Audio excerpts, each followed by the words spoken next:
My son was smart, smarter than me. I almost requested a paternity test because he was so damn intelligent. That is a joke. My ex and I divorced when he was about 12. She remarried when he was 14. I did when he was 16. I had an RESP set up for him. That's an education fund in Canada. As long as he went for post-secondary education, he could use the money for anything. I always told him that I was okay with him not going to university.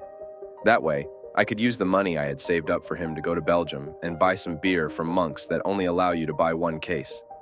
He knew I was joking, and he always played along. He wouldn't let me get his goat. When he got accepted to McGill, it was the proudest moment of my life. I took him out for a beer to celebrate his achievement and mourn the loss of my trip to Europe. My son was struck and killed by a drunk driver in March. I'm dealing with it. My ex is dealing with it. My wife has been nothing but my rock in this. She is holding me up. I was dealing with the funeral arrangements and everything when my ex came to talk to me about his money.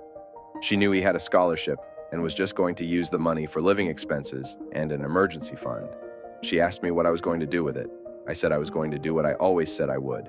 I was going to Europe to drink beer. She asked if she could have it for her stepson. I thought about it and said no. Her husband is a decent enough person, but he made it clear that he wasn't responsible for any expenses for my son. Beyond food and shelter and stuff, obviously. Like I said, he is decent. I said I was not going to do that. I was going to go drink beer in my son's honor. She says I'm wasting thousands of dollars, and I guess I am. I have to give back the government portion of the fund, but I don't care. My ex thinks I'm being stupid and irresponsible wasting my son's money like this. I don't care. My son would laugh his ass off if he knew I actually did it. My son, 17YAO, has apparently been in the closet for the past 7 months. So my son is fairly masculine, straight acting, if that makes sense. However, he's very obviously had a boyfriend, 18YO, for the past 7 months. He sometimes baby talks to this boy, hugs him all the time, has called him handsome, share clothes, sits away too close to each other to the point where they're basically cuddling. He closes his bedroom door when with him, but not any other friends, sees him like every day, buys him gifts, and for the past 7 months, he now always smells great, has his hair fixed really nice, and dresses nicer, among other things. Today, I asked my son if was going to invite his boyfriend on our trip, and he got awkward and said, "That's not funny." I asked what he meant, and he said, "I'm straight, that's not funny." I laughed, and when I realized he was serious, I started laughing even harder. I told him he was very obviously in a relationship with a guy and did a terrible job at hiding it. He got emotional and started asking me not to tell his dad. My husband already knows, like I said it was obvious. Then he got upset, saying outed him when he wasn't ready. He hasn't said a word to me in a couple days. So I, 27 years old, am a Black African woman. I'm living and working in Germany for a fixed period on secondment. While here, I became quite friendly with a colleague, 60 years old, and she invited me to her daughter's wedding. I was excited as I've never been to a white wedding. I asked if there was a dress code color scheme to adhere to, since it wasn't specified on the invite. I was told the code is dress to impress. Bet. Day of the wedding, I understand the assignment. I wear my traditional wear, which is really beautiful and obviously not German. The garment is green, so NP problem there. Or so I thought. I get a lot of questions and compliments at the wedding, which I genuinely downplay, because it's not my day. My colleague seems colder than usual, but I pay it no mind since she's mother of bride and could be preoccupied. The bride is downright rude to me, but again I give her grace. I congratulate her and thank her for including me, and I get a tight in response. I keep to the edges of the room as the music isn't really my vibe, and I'm just observing how European weddings work. I leave around 8, after 5 hours, and go home before the wedding finishes. Monday. I walked into whispers in the office, people actually strangely and more reserved than usual. An office friend pulls me aside and fills me in.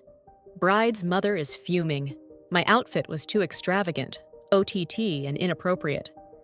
I drew attention from the bride and commandeered the room. I was rude and disrespectful. She's told people all about it, apparently. I approach MOB and ask to speak, but she says she has nothing to say to me. I ask her why she has SDHTK say everyone else about me, but not to me, and she calls me an insolent child. I explain to anyone who scolds me that this was my first white people wedding. I specifically asked what to do where and followed the guidelines. Where I'm from, there's no such thing as outshines G the bride. Weddings are a fashion show and a chance to wear your best and brightest clothes. They told me this isn't Africa, which was racially coded, and people here have manners.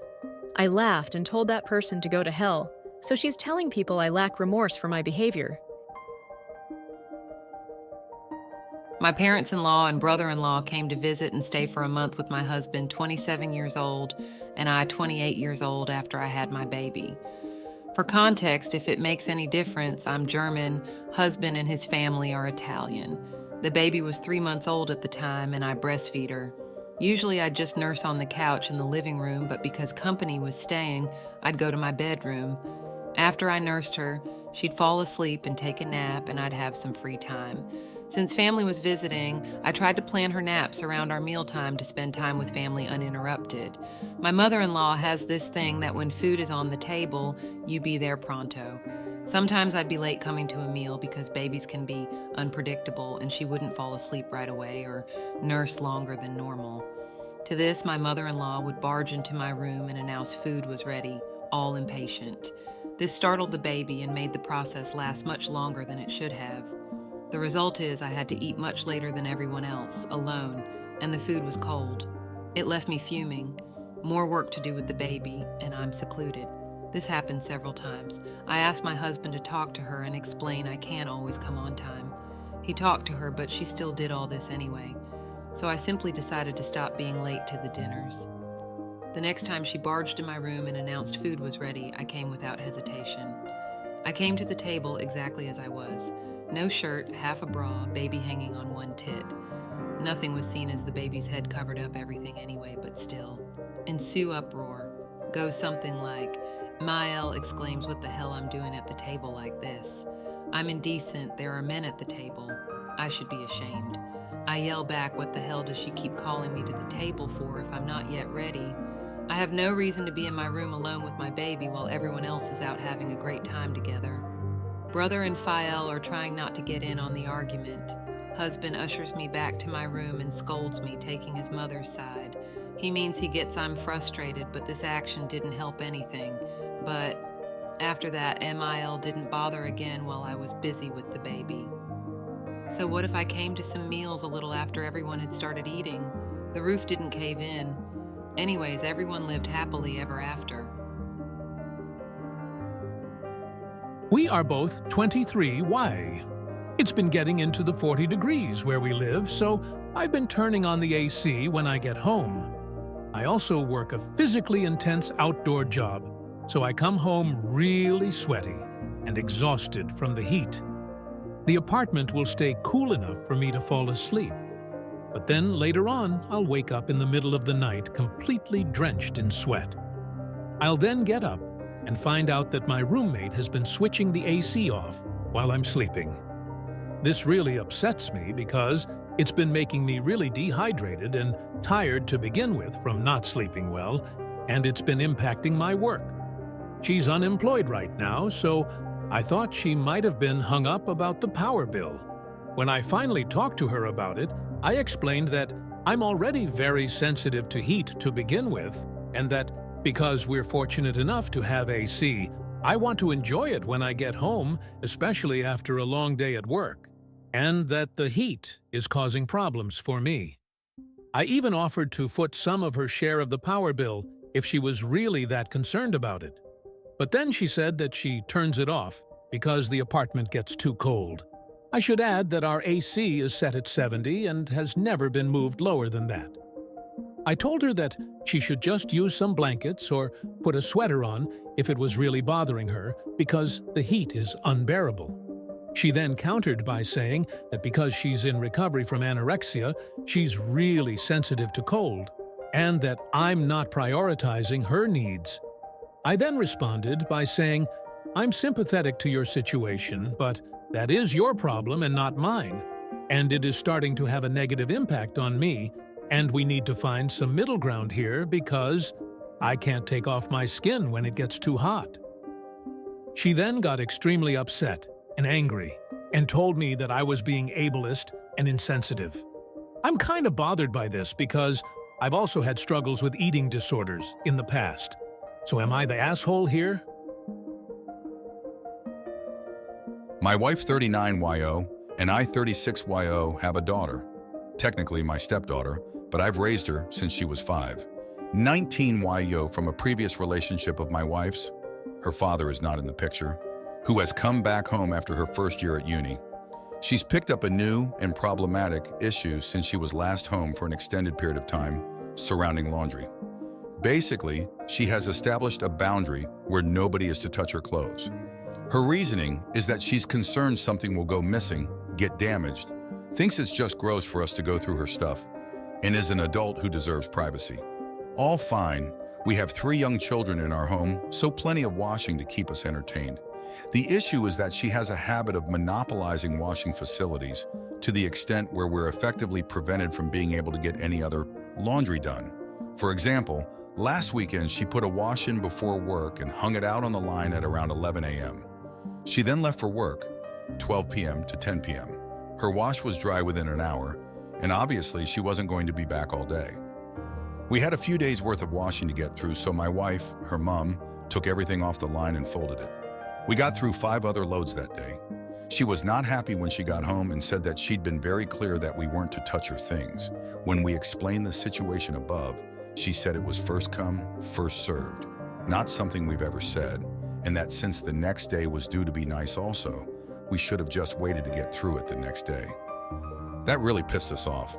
We've offered her a weekly laundry day where we'll avoid using the machines so she can have freedom to do as she pleases on that day. But she said once a week won't cut it. Fair enough, but there are 5 other people in the house that need clean clothes / bedding / towels. Other than that, all we can really suggest is that she keeps on top of her washing. If she's at home, we'll ask her to clear her clothes from the machine / dryer / washing line as needed. But like any 19-year-old, she has a social life, work commitments, and is often busy. She's upset because she says we're not respecting her boundaries. Whereas we've pointed out that while "don't move my clothes" is objectively reasonable, it's not fair for her to do so at the inconvenience of everyone else in our home. Essentially, the last conversation we had ended up with her in tears because we said as long as situations like Saturday keep occurring, we'll continue to move her stuff. Just FYI, we do fold her clothes carefully and leave them in a basket in a communal living area so they're kept together in good condition, and we're not going in and out of her room. We normally have a good relationship with her, so this is all a bit unusual. We've asked her if everything else is okay, and she says yes and seems otherwise normal in and of herself, and she's normally reasonable, so are we being unreasonable? A slightly calmer update this morning. Our daughter came to talk to us and apologized for the situation. She said she had found the transition back home hard, I get that, and had maybe become a bit territorial over her stuff while at uni. All okay. She then asked if she could please have a laundry day and be allowed to use the machine. Her place of work is closed Mondays, so that's now her day, and we've said that she can use the machine on other days. But if by 7 a.m. Tuesday there's anything in the way, or any issues on any other days, we'll be moving her stuff. A genuine sorry goes a long way with us, and while the advice has been to hold firm, we don't really want an issue if the situation can be resolved calmly. We've also made it clear that if her things do have to be moved on any day, other than Monday, which is totally hers, and we get any grief about it, we'll go back to a 2-week ban and there's no going back.